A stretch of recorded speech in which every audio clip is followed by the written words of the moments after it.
after the midterm, we covered just a brief introduction to hypothesis testing, and so today we will continue on with that. And so chapter 7, we're looking at hypothesis testing, and specifically we're looking at the t-test. Okay. So in hypothesis testing, we always set up a pair of hypotheses.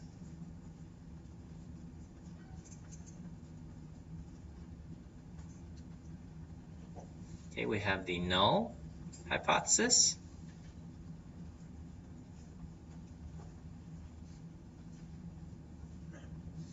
and the alternative hypothesis.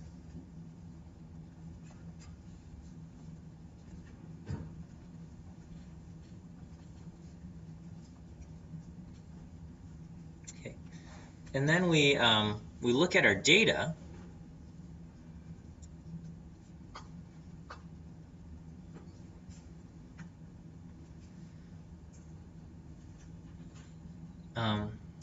And what we do is we say, how likely are we to observe this data if we assume the null hypothesis is true?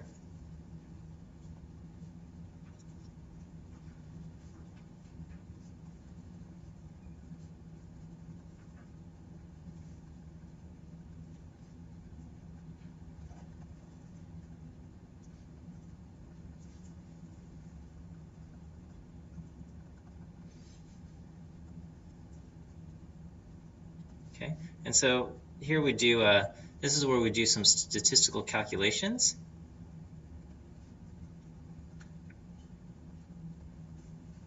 And we calculate the p-value here. Okay. And again, the p-value, the definition of the p-value. So maybe I'll hold this. So the p-value is the probability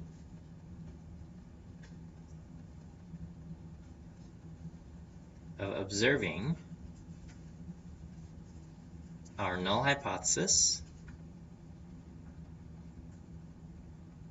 No, I'm sorry, that's completely wrong. Of observing our data. The p-value is the probability of observing our data, or something more extreme,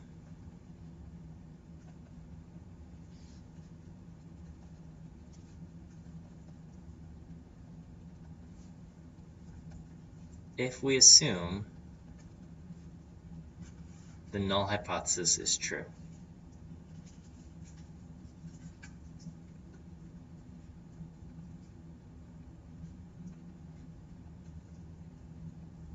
Okay.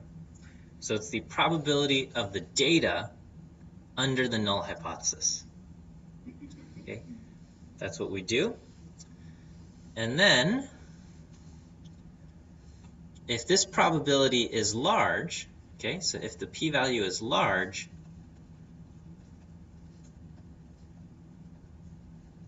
our conclusion is we have no reason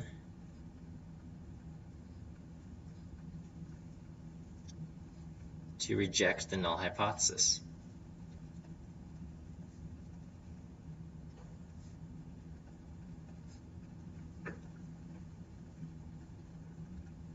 Okay.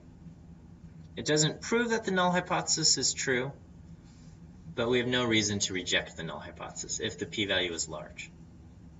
On the other hand, if the p-value is small,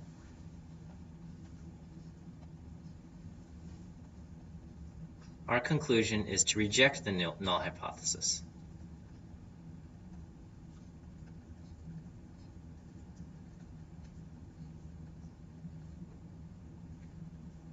Okay, technically it's still possible. It is possible that the null hypothesis is true, and we happen to observe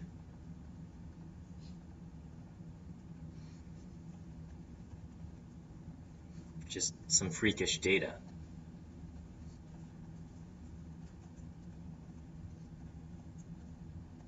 But the probability of that is so low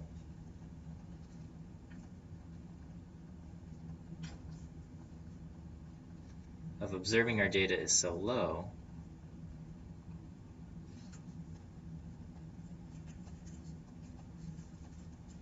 that we reject the null hypothesis.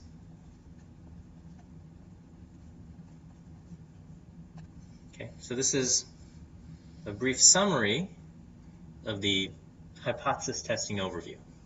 Okay, so you have a hypothesis, usually some kind of claim that you can test. Then you look at your data and you're asking, how likely are we to observe our data if the null hypothesis were true? And that probability is known as the p-value. And if the p-value is large, you say we have no reason to reject the null hypothesis. And on the other hand, if the p-value is small, your conclusion is to reject the null hypothesis. Okay, so let me move to the next slide. Okay. Is that okay? Did you guys get that all down? All right, so we will look at hypothesis testing in the context of comparing the means taken from two samples, okay?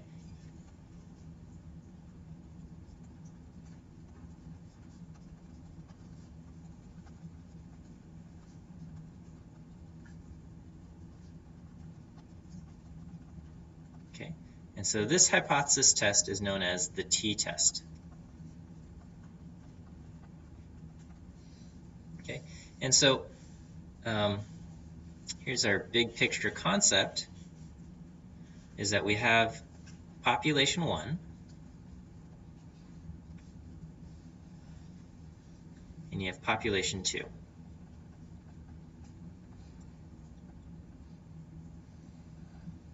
And we want to know, does population 1 and population 2, do they have the same means?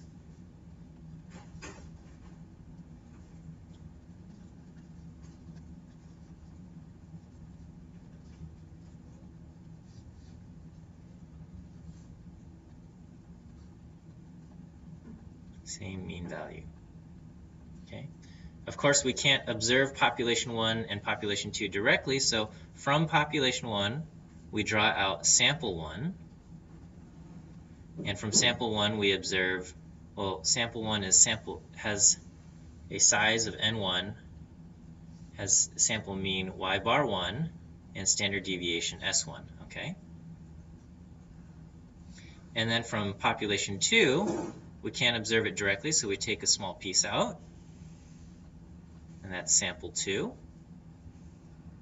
Okay.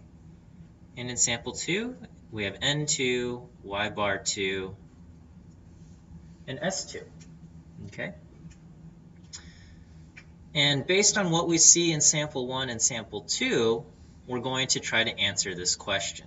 Okay. Does population 1 and population 2 have the same mean value? Okay.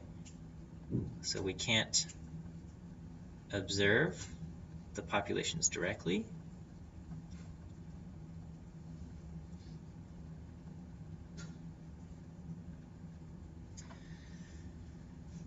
So we take samples,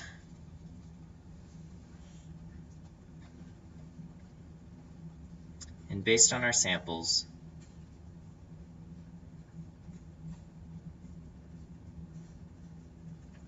we try to answer this question.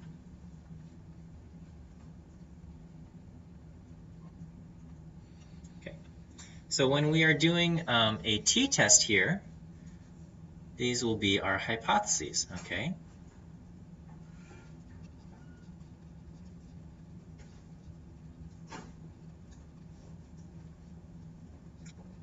Your null hypothesis is that the mean of population 1 is equal to the mean of population 2, okay?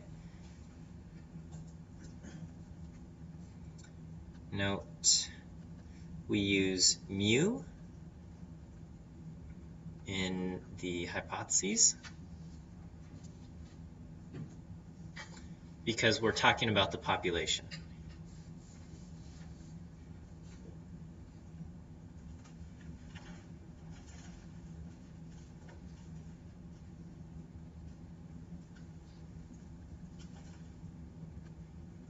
Okay. We would never have a hypothesis with y bar 1 equal to y bar 2 or something like that, because that we can observe directly. There's no sense in having a hypothesis when the answer is right there. Sample 1 has a mean of 200, sample 2 has a mean of 205. There's no question, is 200 equal to 205? No, there's no question there.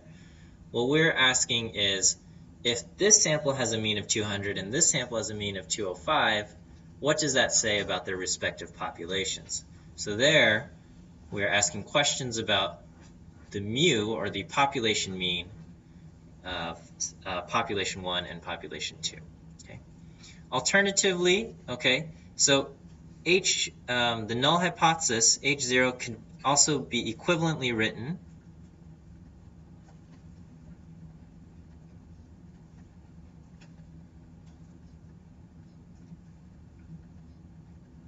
mu1 minus mu2 equal to 0. Okay, so that's just another way of saying the exact same thing, that the two population means have the same value. Okay, so just be comfortable seeing the null hypothesis written in either form. Okay, the alternative hypothesis, and there's three possibilities, is that mu1 does not equal mu2, or you could have mu1 is greater than mu2, or you can have mu1 is less than mu2. Okay, the null hypothesis will always be this. Okay, always be that they're equal. Mu1 is equal to mu2. Even if you have greater than and less than over here, this part is still going to be equals up here. Okay, so the null will always have an equal sign.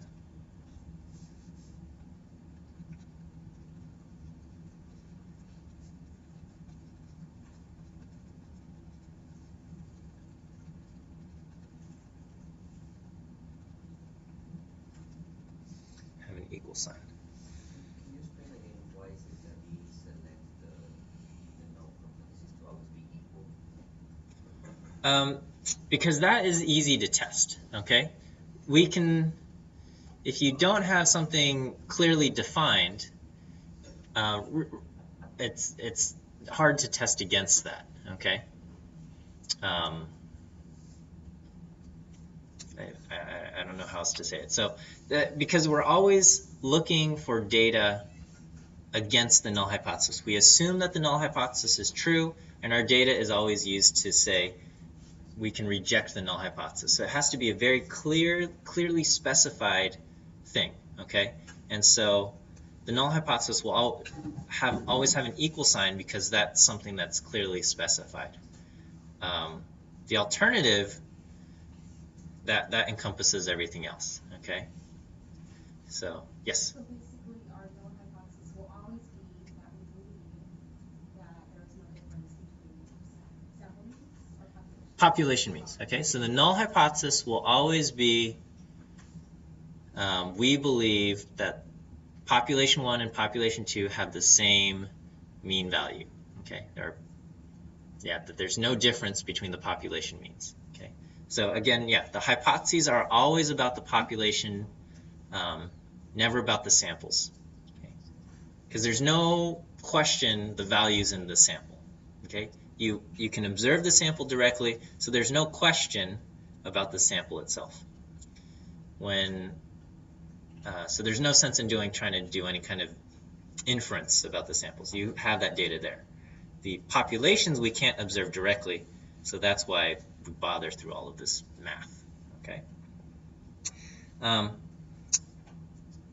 This is just to note, whenever you see a not equal sign, this is going to be known as a two-sided or non-directional alternative.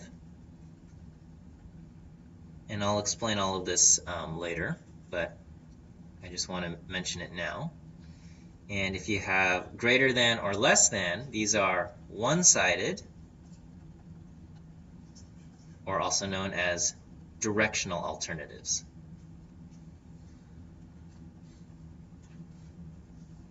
Okay.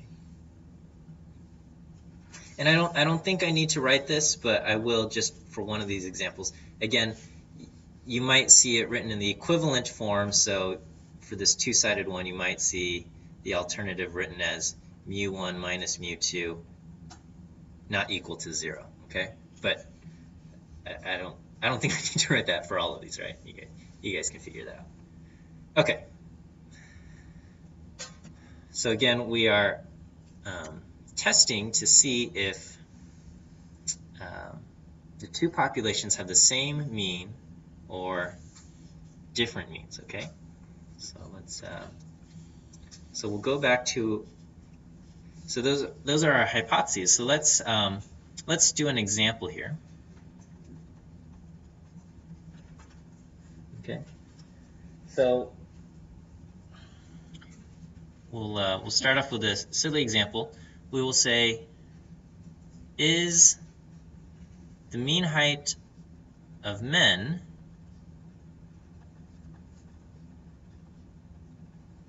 different from the mean height of women?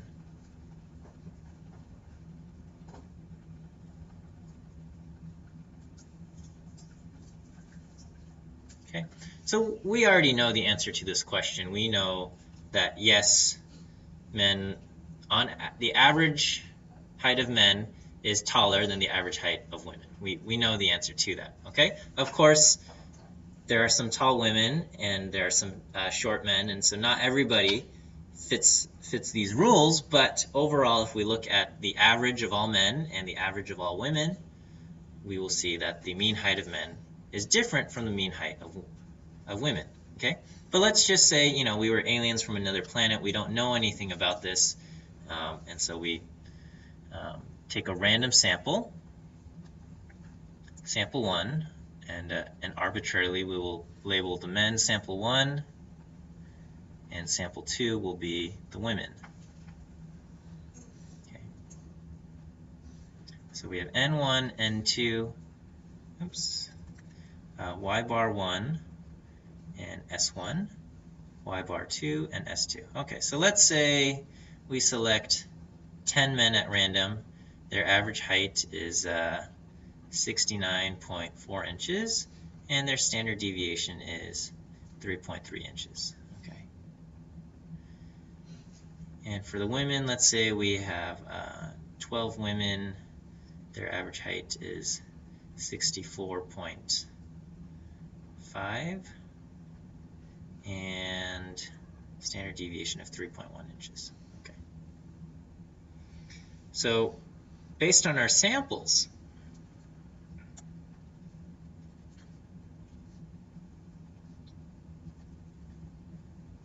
okay, we can see that these samples have different means.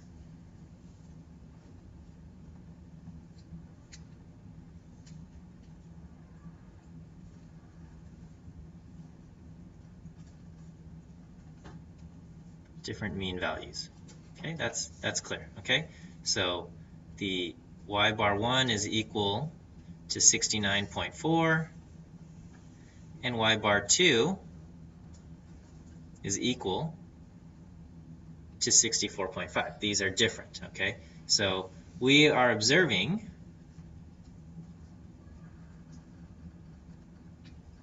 a difference of 69.4 minus 64.5. We're observing a difference of, what is that, 4.9 inches? I think. Let me just double check. Yeah. So we're observing a difference of 4.9 inches between our two samples.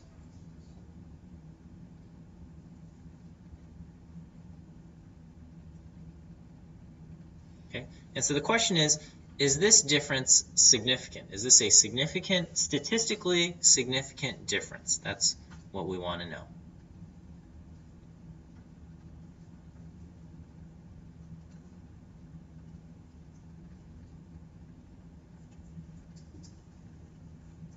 Statistically significant difference. Okay, 4.9 inches. Okay, so what we want to do is we want to calculate our p-value. Okay, so we have our data, and we want to calculate our p-value. Our p-value, again, the definition of the p-value is the probability of observing your data or something more extreme if the null hypothesis were true. Okay, so let me just write this out. I'm going to keep repeating this p-value definition until you are sick of it, because when it comes to hypothesis testing and statistics, a lot of what we do, at least for classical statistics, depends on this concept of a p-value. And so if your interpretation or understanding of the p-value is wrong, I would feel like I failed at my job. So the p-value is the probability of observing our data or something more extreme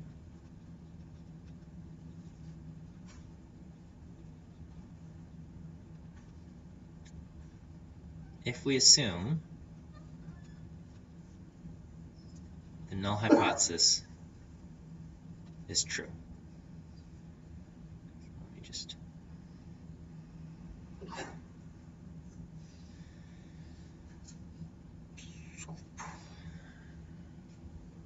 okay. So I didn't put them here, but in our context, when we're asking, is the mean height of men different from the mean height of women, what does this say about our hypotheses?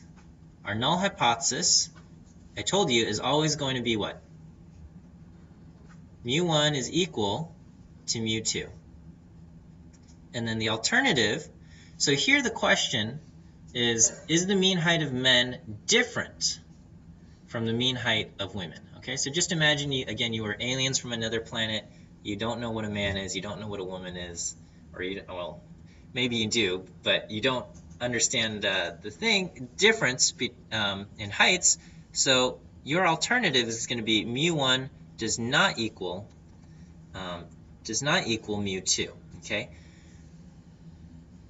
If we were people or kids, we might want to say, is the mean height of men taller or higher than the mean height of women? Okay, because we might already have a suspicion that that's the case. But in this case, because we just said, is it different, that's going to be reflected here by using a not equal sign rather than a greater than or less than sign. Okay, and I'll talk about more of these differences between a one-sided and two-sided test, or directional and non-directional tests. Okay, so the probability of observing our data or something more extreme if we assume the null hypothesis is true. So in the context of our problem, okay, the p-value for our problem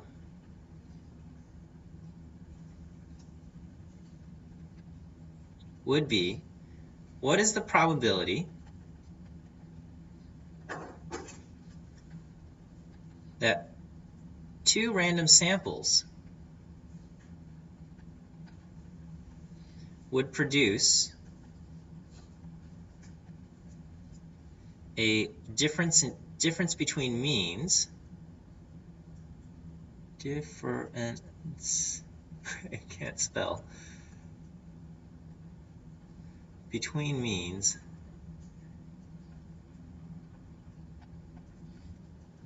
of 4.9 inches or more if the respective populations have the same mean.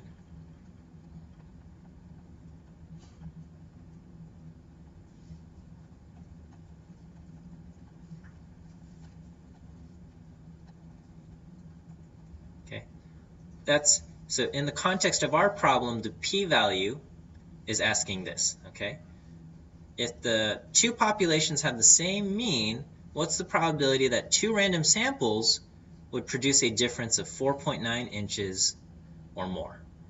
That's what we want to know.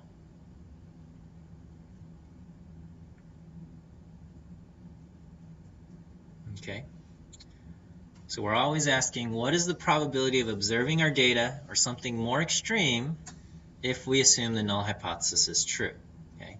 And so in the context of this problem, we observed two samples. They didn't have the same mean, and we want to know, well, what's the probability that two random samples will do that if they actually did have the same mean, the populations had the same mean? Okay. Can I move to the next slide? Okay, so if the null hypothesis were true,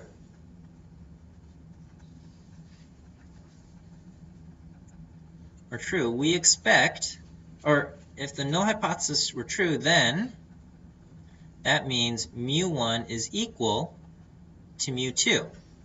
And so whenever we take random samples,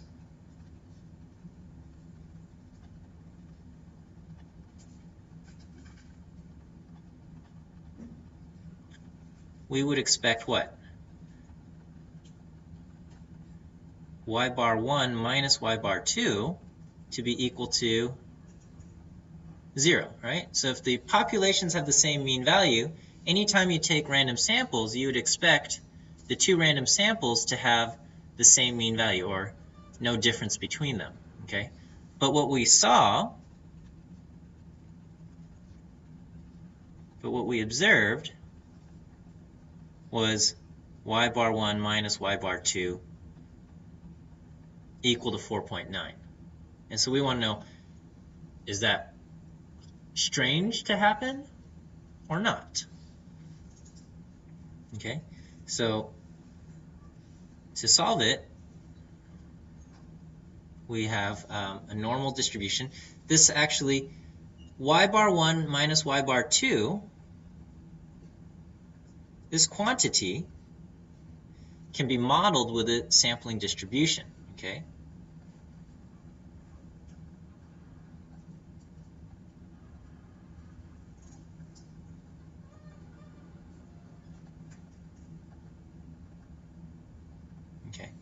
And so the sampling distribution, if the null hypothesis were true, would have a mean of 0. Okay? Anytime you take two samples, y bar 1 minus y bar 2, you would expect the two means to have a difference of 0 if the populations had the same mean. Okay, and what we see is we see a difference of 4.9, and we want to know, is this likely or unlikely to happen? So we're going to try to calculate this value over here. Okay. So when we learned the central limit theorem and we did sampling distributions, I said sampling distributions can be modeled with a normal distribution. Okay. But to model something with the normal distribution, that required us to know the standard deviation of the population. Okay. And again, just like when we did confidence intervals, we don't know the standard deviation of the population. So we're going to use the standard deviation of the sample as a stand-in for sigma. And as a result, we have to compensate for that by using the t-distribution rather than the normal distribution. Okay, so let me just put a little aside here. Okay, so usually the sampling distribution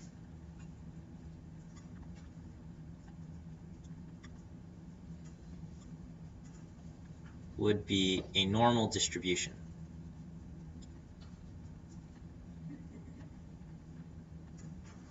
Okay, but this requires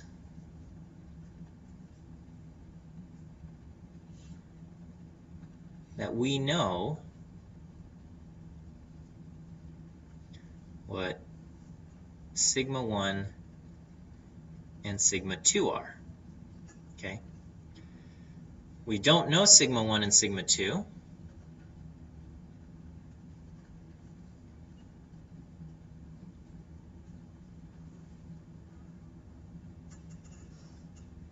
So we will use S1 and S2 instead.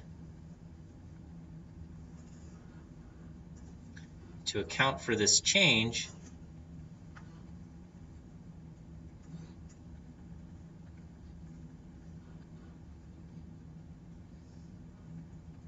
we will use the t distribution.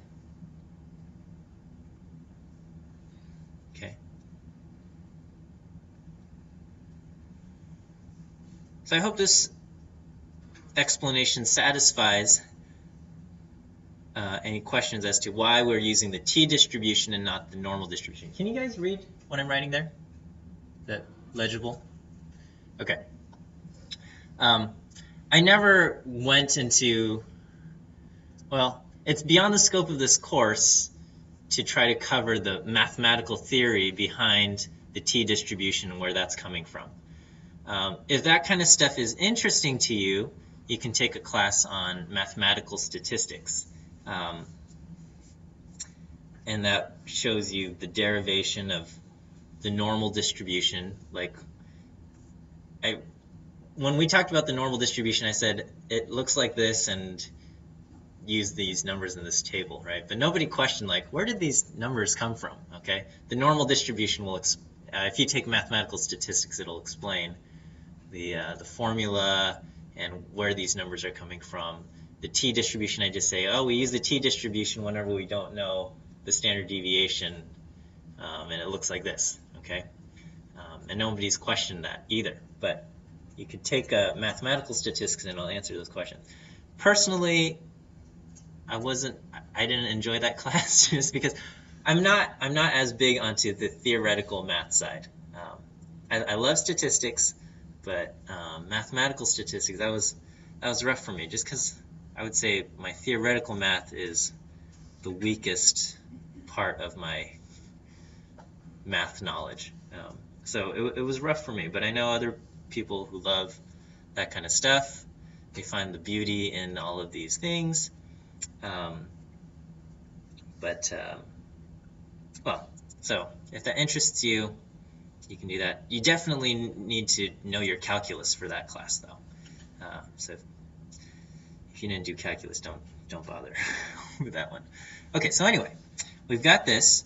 So we're going to calculate pretty much essentially a z-score, but not a z-score because we're using standard deviations of the samples and not the population. So we're going to call it a t-score, or we're just going to call it t.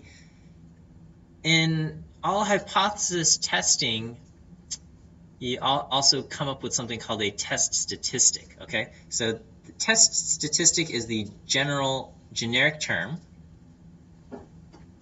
It applies to whether you are dealing with a t distribution, z distribution, chi-square distribution, whatever you call it, test statistic, okay? For the t-test, the test statistic is a t, okay? It's just a coincidence that we have a t here and test statistic starts with a t, but that's not the reason why it's a t, okay? So we have a t. And so this is going to be the observed difference, y bar 1 minus y bar 2. That's the difference we observed. Technically, we would subtract off our expected difference. So if mu1 were equal to mu2, we would expect a difference of 0, okay? Now, subtracting 0 does nothing, so you can just leave it as y bar 1 minus y bar 2, and we divide by the standard error, which is essentially our standard deviation. So this just becomes y bar 1 minus y bar 2 over our standard error, okay? So just a side note, okay? So for all hypothesis, or I don't know, not all, but I'll say for many hypothesis tests,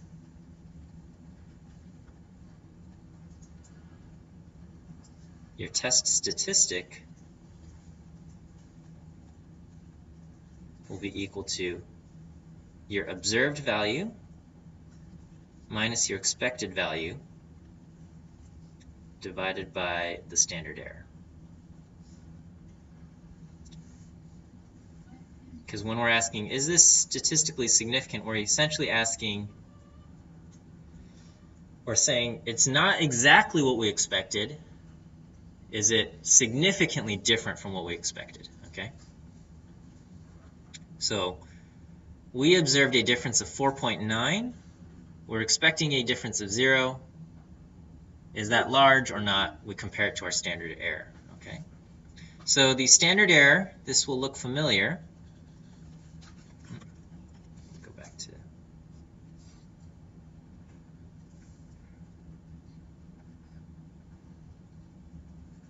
S1 squared over N1 plus S2 squared over N2. Okay.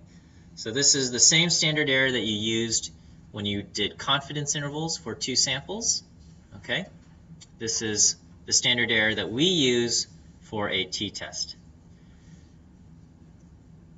Almost every single hypothesis test we do is going to have a different formula for the standard error, or different equation for the standard error. So the standard error changes depending on what test you do.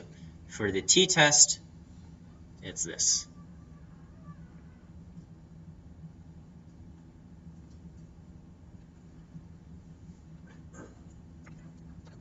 Okay.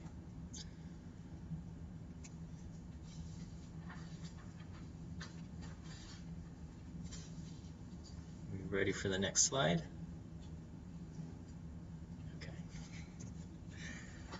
All right, so we'll go back. Oh, let me, where is the data? So let me just copy our data here.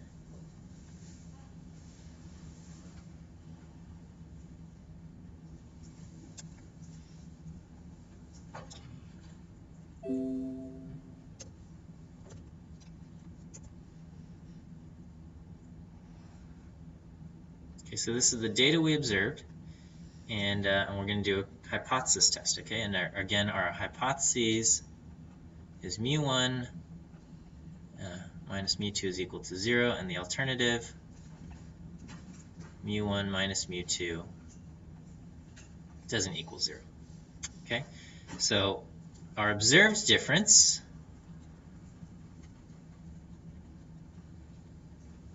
is 69.4 minus 64.5. We have an observed difference of 4.9 inches, okay? Our standard error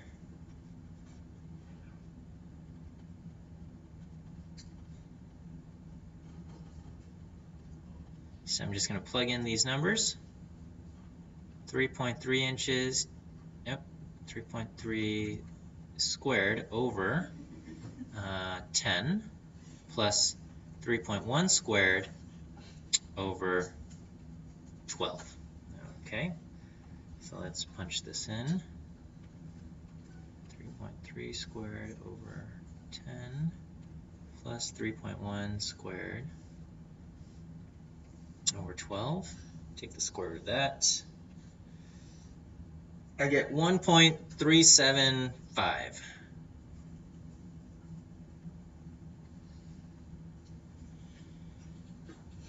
Okay. So our test statistic for the t-test is t is going to be 4.9. Technically a minus 0, but that doesn't change 4.9. So I'm just going to have 4.9 over 1.375. You know what, let me, I'll just put the formula back up there.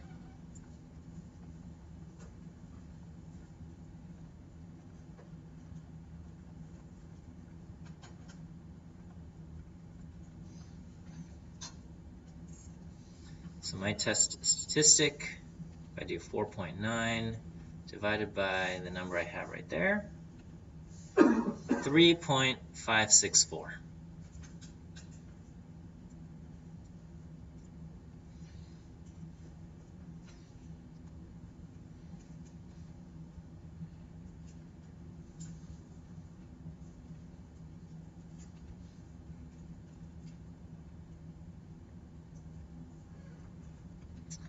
This is 4.9, equivalent to t equal 3.564.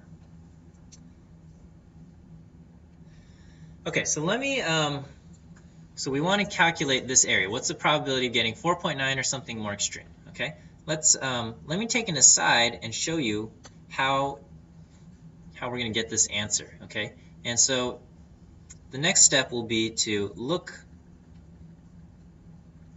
up this value, t equal to 3.564 in the t table.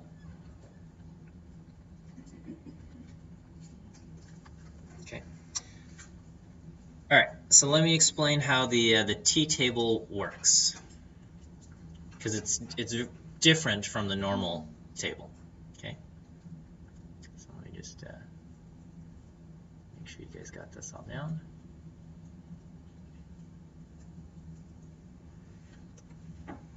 Okay. So the t table, if you guys open up your table packets.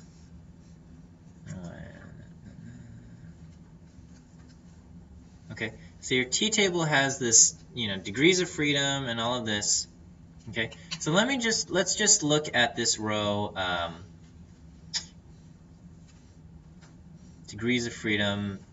Let's just look at this right here. Okay, let's say we have 7 degrees of freedom in our thing. How do I snapshot tool? I've never done this. Oh, look at that. Okay, so I'm just going to copy this. I hope this works. Oh yeah, that's exciting. All right. So here's a section of the t table that I copied. How do I didn't want to do that. Stop. Okay. All right, so here's a section of my t table that I copied there. Can you guys see that okay? All right, good. So what this essentially says is that, here I've got, that's not it. Where did my tool go?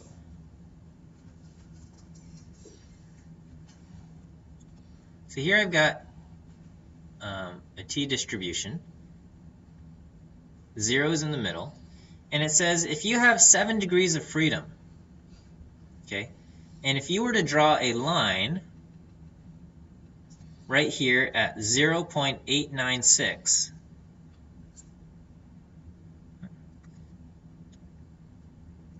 and you shaded everything to the right of that, the amount you have up here at the top of the column says 0.2. So if you shade everything to the right of 0.896, this shaded area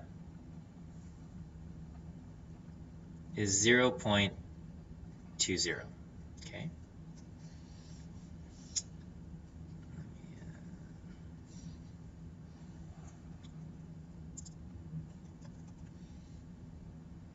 Okay, but then if you were to draw a line not at 0.896, but if you went further out to the right, okay, let's say you go to 1.415,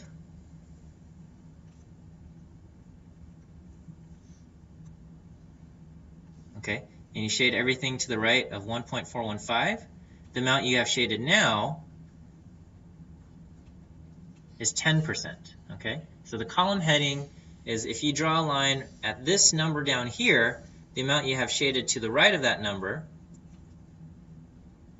or I think the textbook calls it textbook says the upper tail probability, okay? That's how much you would have shaded, okay? So if your test statistic, if your t happened to be exactly 1.415, then the amount you have shaded in the upper tail probability would be exactly 10%. Okay? And if your test statistic or your t-value ended up being exactly 0.896, then your shaded area would be exactly 20%, the column heading. Okay? So what would happen if you didn't get either of those values? Let's say your test statistic ended up somewhere in between here and here. Okay? So here, let me use a different color, green, so it stands out. What if you ended up with a test statistic of, say, 1.2 1.20. And I said, how much is shaded to the right of 1.20? What would you tell me?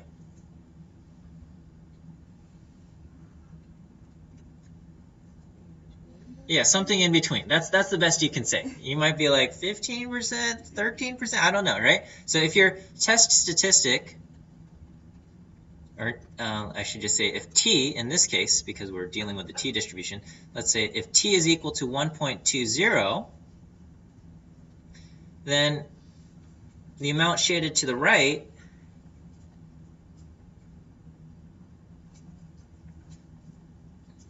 is between, all you can say is between 0.10 and 0.20. Okay, that's the best you can do if you're using the table. Okay, so you would just say 10% is less than the area, which is less than 20%. Okay, or another way to say is that 0.120 is in between 0.896 and 1.415, and so the area is going to be between 10% and 20%.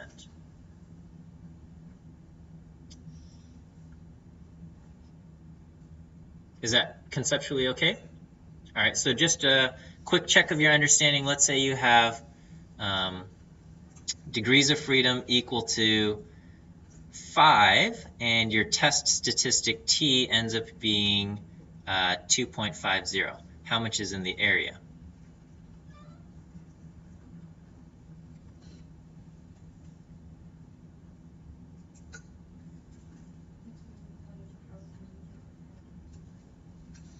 Yeah, so in this case, we're looking at 5 degrees of freedom. So I've got these values here and here, and 2.5 is in between here and here.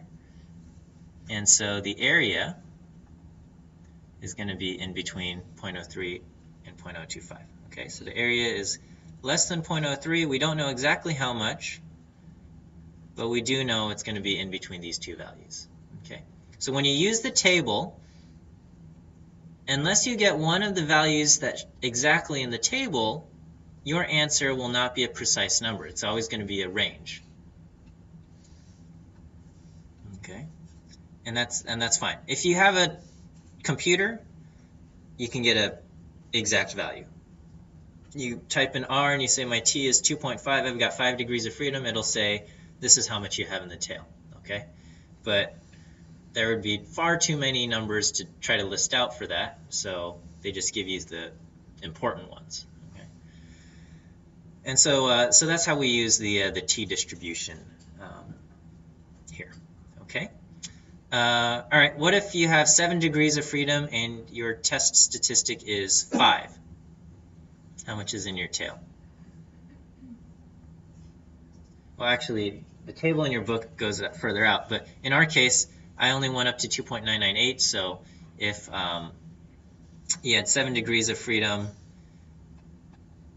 and t is equal to 5, then all we can say is, well, 5 goes over here, and so that means the area has to be less than 0.01. Okay, so if it goes beyond one of the edges of the table, you just know it's going to be beyond the column heading. Is that okay with everyone? Are there any questions? Don't be shy to stop me now, okay? Because I don't want to leave anybody behind here. Yes. Yeah, we'll talk about that. Yeah. So what the degrees of freedom are. Okay. Yes. You can also write it the other way, right? Yeah. It's perfectly fine to say 0.03 is greater than the area is greater than 0.025. That doesn't matter. Okay. Or you can even say area is between whatever you want to say, 0.025 and 0.03. They're all saying the exact same thing. Okay. Just make sure your less than greater than signs are pointing the correct direction. Okay. If you wrote this, that would be wrong. Okay. let's see. Okay, so sometimes students get confused or they forget and they say, why are the test statistics getting larger as we go to the right, but the area is getting smaller? Okay, and that's, if you remember what the picture looks like, it should be clear. Okay, when your test statistic is close to 0, you're going to have more shaded in. As your test statistic gets further and further out, and the line that you're drawing gets further and further away, the amount that you're shading gets smaller and smaller. So as that happens, so that's why when you look at the column headings, they get smaller as you go to the right, while the test statistics get larger as you go to the right. Okay. The t-distribution is symmetric. Okay, so if I have 20% shaded to the right of positive 0.896, if I have negative 0.896, then the area that I have shaded to the left is also 20%. Okay, it's symmetric. So sometimes you get a negative value, and you have to deal with the negative side, but it's symmetric. Yes. So if our mean difference is negative, then same thing. Yeah, you whoops, something happened. Just pretend that it's positive, and it's fine. Okay. All right. So let me save that. Let's go back. Okay. So coming back here, we have a test statistic of 3.564. Okay. So we will say our degrees of freedom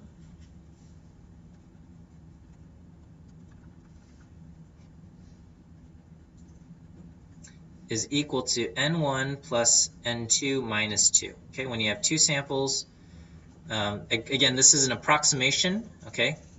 Approximate degrees of freedom that is good enough for our class. So we will have, what, 10 plus 12 minus 2, 20 degrees of freedom, okay? So you can go to your reference tables and look up 3.564 on 20 degrees of freedom. What do we have?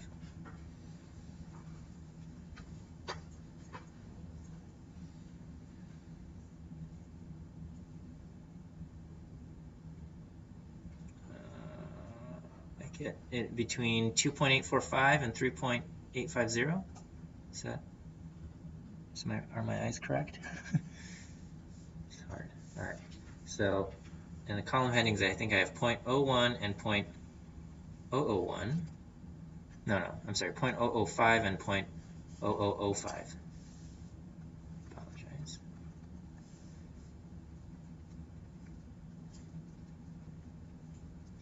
And we have 2.845 and 3.850.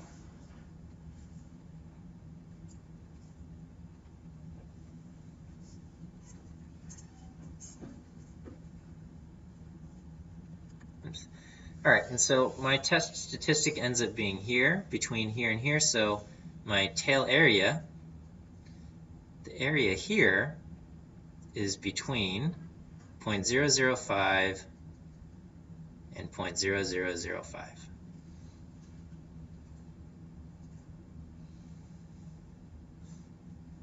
This is from the t-table.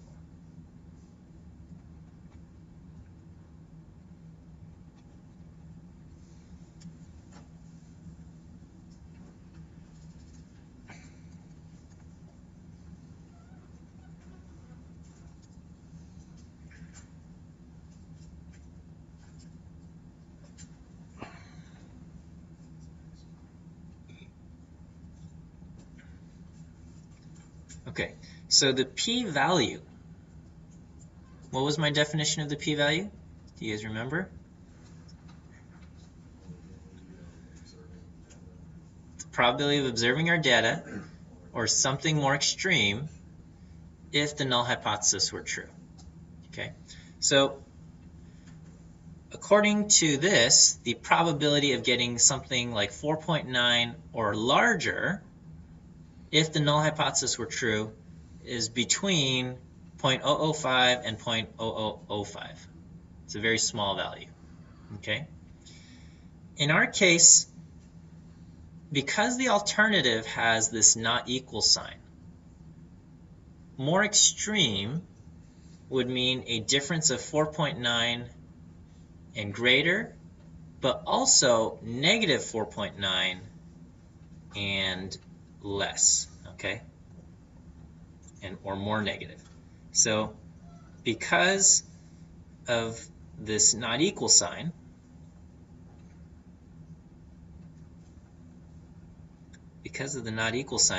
we have a non-directional test. And what that means is that both a positive and a negative difference would be interesting to us, okay? So if you were the aliens looking at the humans, and someone says, well, I think, both the males and the females are the same size, and it turns out the men are taller, you'd go, huh, that's interesting. But if it turned out the women were taller, you'd also say, huh, that's interesting, okay? So, if you look at different species, in some species, both the male and the females are approximately the same size. And in other species, the males are much larger, and in other species, the females are much larger, okay? And in our case, because we were not assuming that one group was larger or smaller, both a positive and a negative difference are of interest to us. So our p-value would consist of both tails, okay? So the p-value in our case is equal to the area in both tails. So what is my p-value?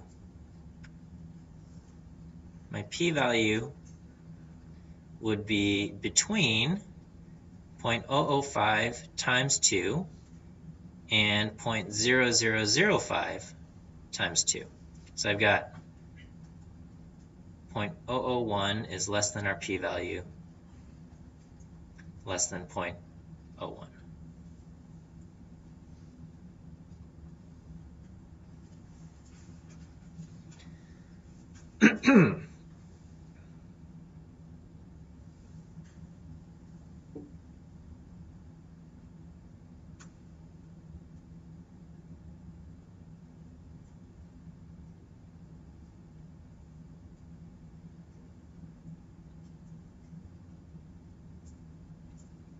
Is everyone with me still? Good. Okay. And so, going back to our original question, if I can find this. Okay. We asked, is the mean height of men different from the mean height of women? Okay. We got to figure out our p-value, and the conclusions are if the p-value is large, we have no reason to reject the null, and if our p-value is small, we do reject the null. Okay, so what do we get here? We got a p-value between 0.001 and 0.01. Okay, so in the context of our problem, our p-value says if men and women have the same mean height, what's the probability that my two random samples would produce a difference of 4.9? And it says, well, technically that's possible. If these two groups of people have the same average height, it is technically possible that your two random samples would produce a difference of 4.9 inches. But the probability of that happening is, less than 1%. Okay, it's between 1/1000th and 1%. So you can either say, well, I just happened to get one of those really unusual samples, or maybe my initial assumptions are wrong. So what would you conclude?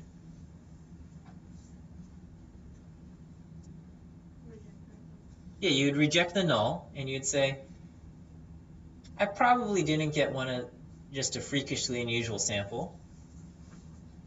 Probably, I'm going to just conclude that my initial assumptions are wrong. So we say our conclusion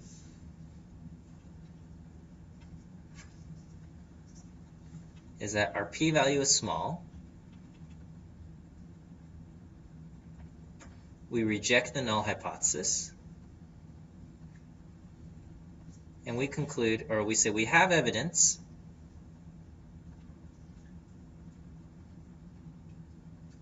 that the mean heights of men and women are different.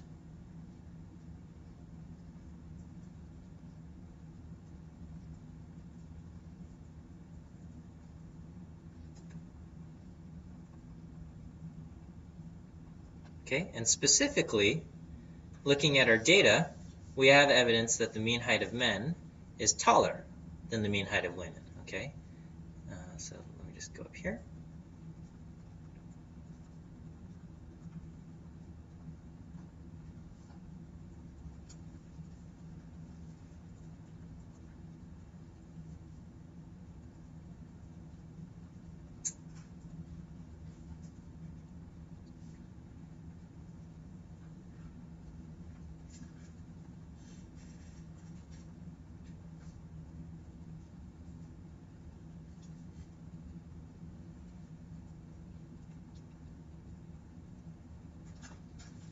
We'll say that.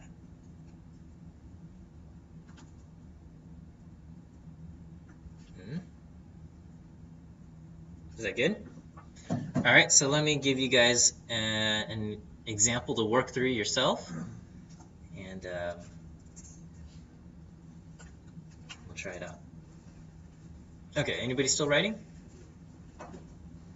Good? You're a kid. Yeah? So, just like before, do you have like a preset alpha value? Yeah, so for now we'll just assume alpha is 5%, okay? But we'll talk about that, okay? All right, so here's an example for you to try. Okay, so we will ask, we're comparing the means from two samples, right? That's what the t-test does.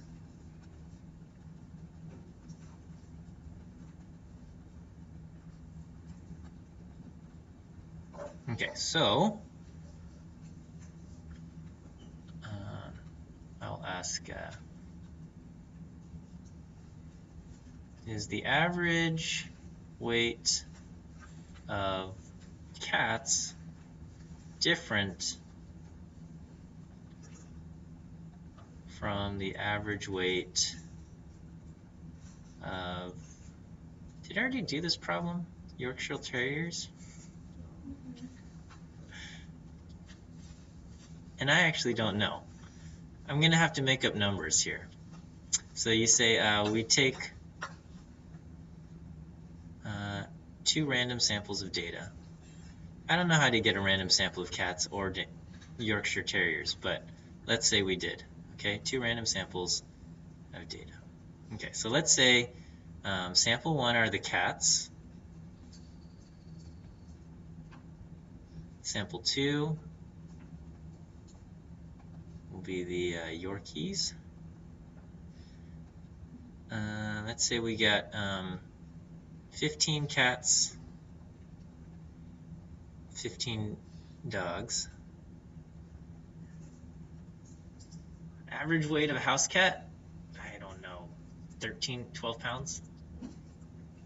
It's a big cat? 10? That's a huge cat? All right, let's go. Let's ask Google. All right. Average, oh dear, what did I do? Okay, average weight of a house cat. Go Google, go.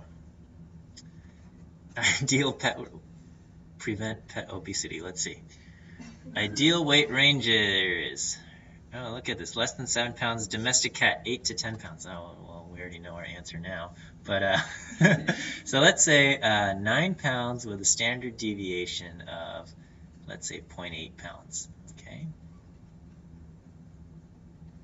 Now, probably it's going to be more than 0.8. Let's just do 1.1 pounds. Okay. And the Yorkies, we'll say,